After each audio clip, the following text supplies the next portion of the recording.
going. Well, our presentation was on the study More Experiences, Bigger Brains. And what this study is, it was done in 1972 by Rosenwig, Bennett, and Diamond. And it's a study that gives us an idea and helps us learn about the effects that our environment have on our brains and our brain development. These effects from our surroundings can be positive and rewarding or equally negative. This study is important because it explains the experiences that you receive from your environment that affect you later in life. The more experiences you get as a child, the more times your brain has a chance to develop assisting memory and your sensory input. You should also be interested in this study because if you plan to be a parent someday, then it gives you an idea of what you need to provide for your child. You need to provide them just a rich, enriched, loving environment.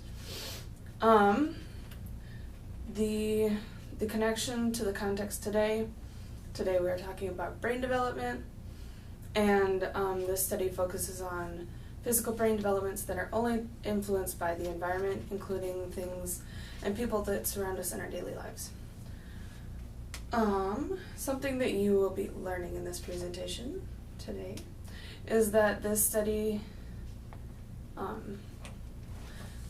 learning from this study, some people are better with certain activities because of their experiences as an infant, and the more brain activity that you get as an infant, the more brain activity that you'll have later on in life. This results in better academic scores, school performance, as well as something like better judgment. Before this study, scientists were wondering if environmental changes or environmental experiences could cause the brain to change physically. Others started studies and never finished them.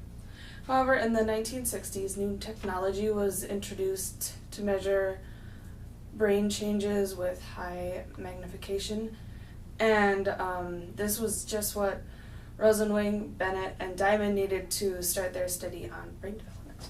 So then the research question that they had was, do environmental experiences influence the brain development and its growth? So just a little bit about the background of this research. The first person to actually study the brain development according to experiences was Vincenzo Malcarne. He dissected brains of trained and untrained dogs, and he observed the differences between the two just by looking at them, which meant that he didn't have any special techniques or technology in his experiment, making it he didn't really have very much to go off of. He just had what he saw. And the trained dogs had a lot more folds in their brain than the untrained dogs did. And like Laura said, Rosenwig in his experiment used a lot more technology.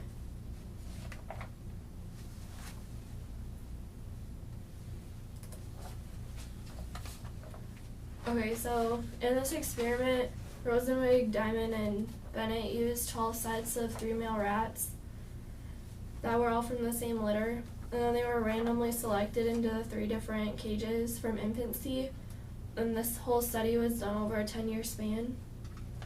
And the 3 types of cages, the first one was impoverished, and it was a lot smaller than the normal size cage, and it was put in an empty, isolated room, and the cage only held 1 rat, but it was supplied with adequate water and food.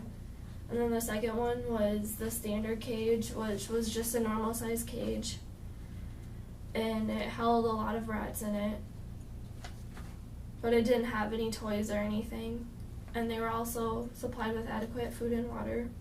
And then the enriched cage was large in size, and it held 6 to 8 rats, and they had many toys to play with each day, and each day the new toys would change. And they were also supplied with adequate water and food, and they nicknamed this type of cage environment the Rat Disneyland because of all the stuff that they had to do in there.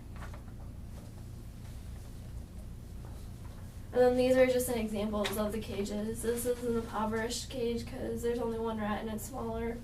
And then the enriched, you can tell it's a lot bigger than the other ones, and with multiple rats in there. And then the standard, which just has a couple rats.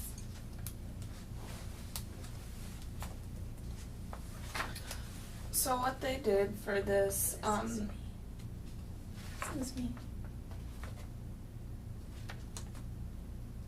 The method was there was 3 steps to this process, and the first steps were rats were randomly assigned to one of 3 environments. The first environment being a standard laboratory cage with adequate amount of space for all the rats and adequate amount of food and water. The second environment was the impoverished environment. It consisted of a smaller cage, and there was only 1 rat in there and it was isolated. And the last environment, the enriched environment, a much larger cage with many more toys and 6 to 8 rats.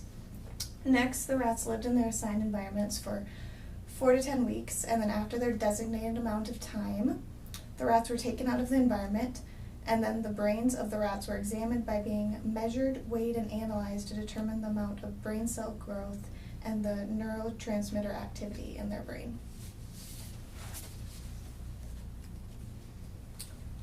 The dependent variable in this experiment was the amount of brain development that occurred in each rat. To determine this, the researchers recorded the brain size and weight of each rat and also looked at the levels of chemicals in the brain as well. The independent variable in this experiment was the environment that each rat was assigned to, the standard environment, the enriched environment, or the impoverished environment. And they had a goal, and the goal was to find out if the environment could influence brain growth. Ronswig, Bennett, and Diamond did all of this just to find out if the environment that the rats were placed in would have a positive or negative effects on any of the rats' brain growth.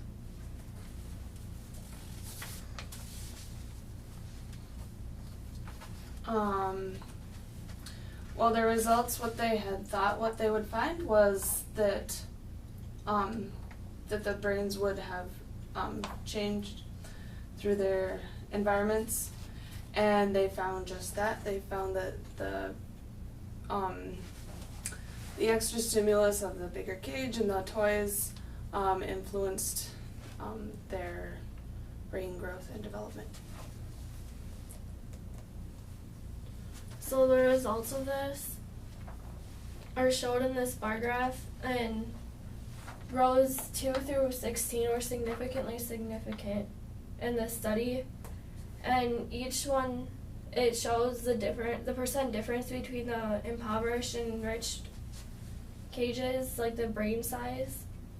And so in the experiment too, you can see that the percent difference between the enriched and impoverished brains of the rats was 8%.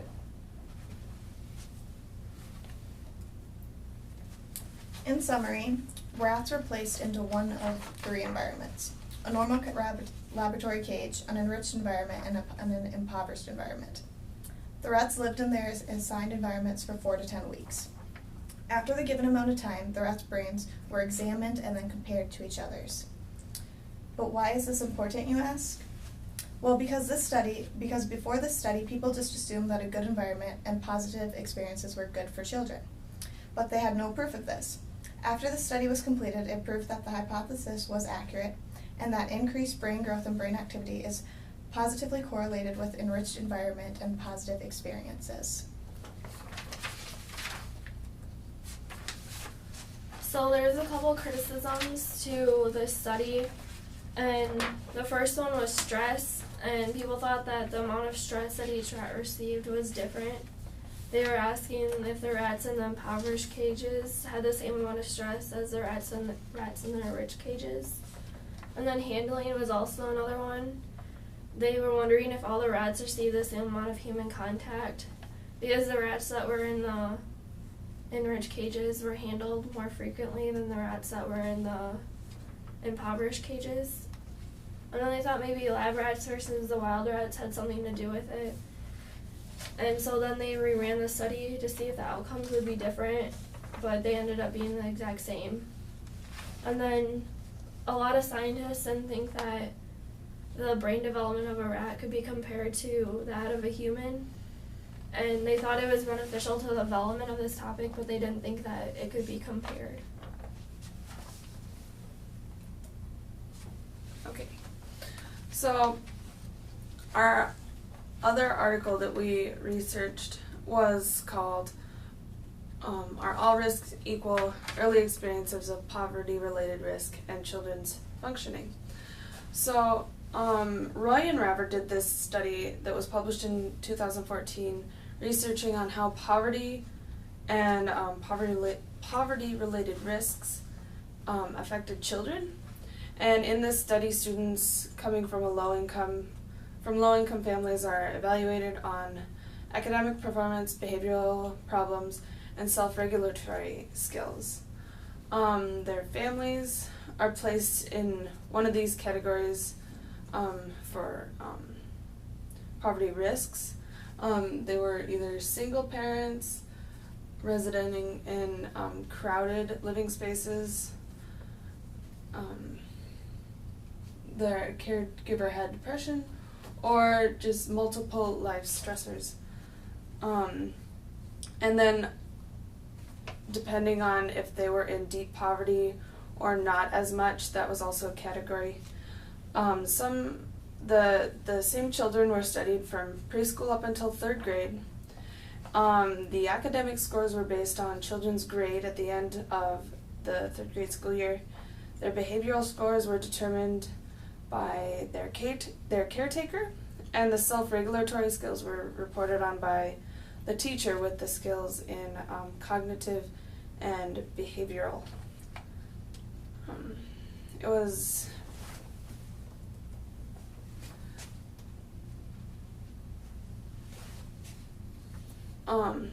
found that the children who experienced single and stressed family situations had more behavioral problems compared to lower risk children.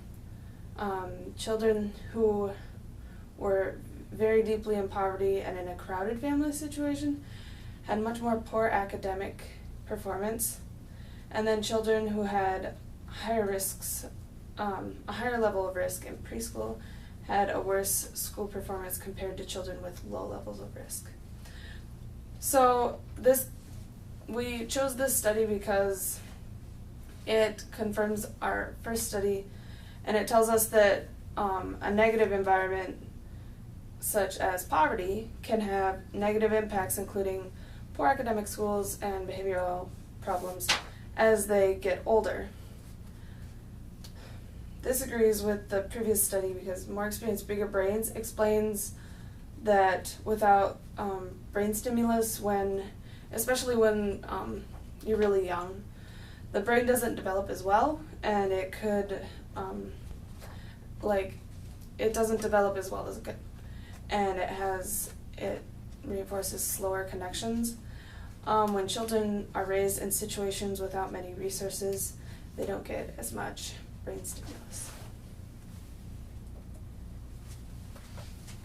So our call to action: by learning about how experiences affect our brain throughout the life, we can positively impact our future and improve how we live our lives. And we can do that by minimizing abuse of drugs and alcohol, decreasing poverty, and decrease different types of mental illnesses such as eating disorders. And you can do all these things by having a positive environment and positive stimulus in your life when you were younger, creating more brain development as you grow older.